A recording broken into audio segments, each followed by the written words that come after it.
Trash is another man's treasure. Here with proof, our DIY expert, Christian Dare. Now, you are so committed to your craft that you went dumpster diving just for us. Yeah. You know, depending on where you live, sometimes you find some really good items left out on people's front lawns and they're trying to get rid of them. On my street, that stuff gets snapped up quickly. Because there's some good stuff out there. And don't be scared to dumpster dive. I've done it. Like, take off your Louboutins, get some rubber gloves, get in there. Get in there. You can find good stuff. And I actually found this treasure. Okay, take a look at this treasure, though, because this is not how it looked. Not how it looked at all. When he first saw it. So you might see this and think, here's a picture of it. What am I going to do with that? Where was that? So it was in, like, I live in Queen West where there's like back alleys where everyone parks, and it was sitting outside beside someone's trash. Okay. I don't know if they put it beside it because they thought maybe someone might use it. Yeah. It really did look like a really cheap plastic cactus. Like, yes. really bad. And to be honest, I brought it home. I'd been challenged to find a trash item, and I had no idea what to do with it for a long time. And then I was wandering down the street, and at a high-end furniture store, there was actually a pineapple version similar to this. Okay. The idea where the pineapple is the base of the table. It was $350. So you're like, I'm going to make that. I'm going to make it from trash. For $0. Right?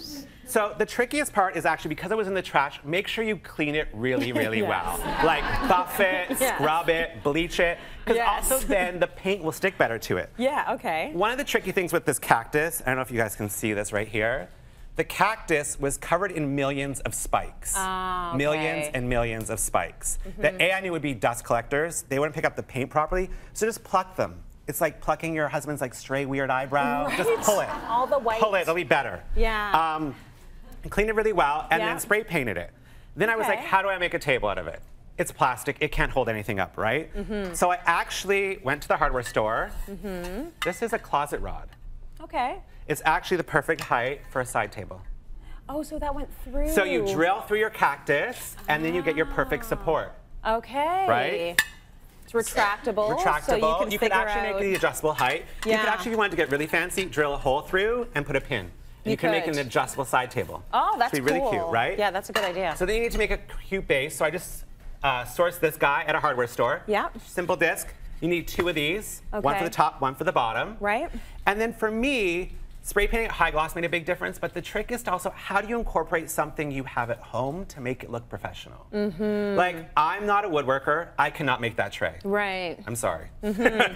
You can try. No, I get it, I get it. But these trays are everywhere these days. They're very popular. Like, I actually, every time they're on sale, I pick one up, because they're always useful for things, right? Yes. So you could do a square, you could do a circle. High gloss white is what I had at home. So that's why I actually spray painted the entire thing high gloss white.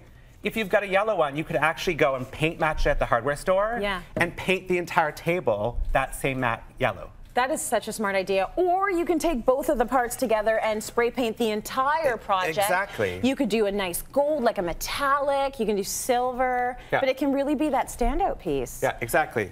So one trick, and I know we've done it before when we've done plastic DIYs. Yes. Plastics have really weird seams. Okay. Right? Because if you look back at the cactus, there's where like I guess the cactus limbs, as you call them, attached to the base of the cactus. Right. But you get these seams of where they've stuck them together. So actually, you just want to get some acrylic caulk that's paintable. Okay. So you want to seal all those seams. Oh, so okay, so it's So not. if you look at the cactus, you'll see basically where they join. There was like a break before. Yeah. So then it looks like 2 pieces. So if you seal it and then spray paint it all out, it feels like one solid cactus. So it makes a solid base. Okay, that makes sense. And essentially, what you did after you put that base on the top and the bottom, you just stuck one of these trays. Yeah, exactly. So then I just used a high adhesive wood glue. Yep. Kind of basically glued this guy all up. Yep. Flip it over. Find your center, stick it on, let it basically sit overnight. Yep. And then because you've got 2 pieces, what's also actually helpful is you can leave this guy in your cactus and screw this guy on. Good. The only trick, and I had this stump for a while, they've built this weird little sort of bracket in. This guy actually bends with pliers. Okay. You just bend it flat. Yeah, you need screw to it take right that in, off. and then it'll go right flat, and you have 3 screws right in. So you've got a very solid base for your side table. Very good. See, all it takes, it doesn't take money, it takes creativity. So if you see something you like on your neighbor's lawn, grab it. Who knows what you can do with that? As long as you've got spray paint, you've got a project sitting right there. As long as you want to get a little bit dirty. You have to get dirty, though. You'll end up with something glamorous at the end. It's totally worth it. I mean, I found fireplace mantles on my street before, an old wooden desk. This morning I was walking by, someone had a rustic toolbox, wooden one. I took a photo of it. I'm like hoping it's still there when I get home.